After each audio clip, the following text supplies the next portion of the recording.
দেখুন বন্ধুরা, আমি এটা সাদা সর্ষে আর 5 ফোড়ন নিয়ে নিয়েছি।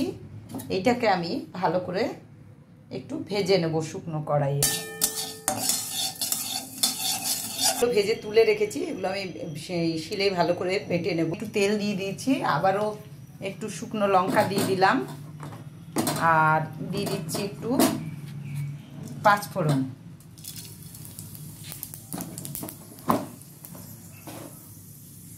আর এখানে একটু কাঁচা আম কেটে রেখে দিয়েছিলাম, সেই আমটা আমি চাটনি করবো।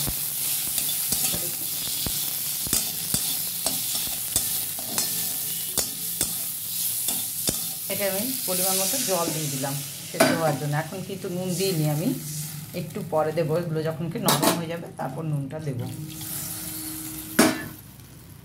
এটা পরিমাণ মতো এবার নুন দিয়ে দেবো। আম একদম গলে গেছে।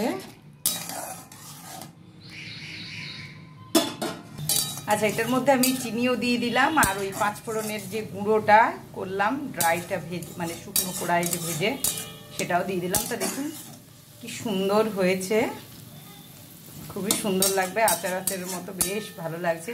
এটা আমি কিন্তু কম মিষ্টি দিয়েছি, চাটনি আর কি, মিষ্টিটা কম দিয়েছি।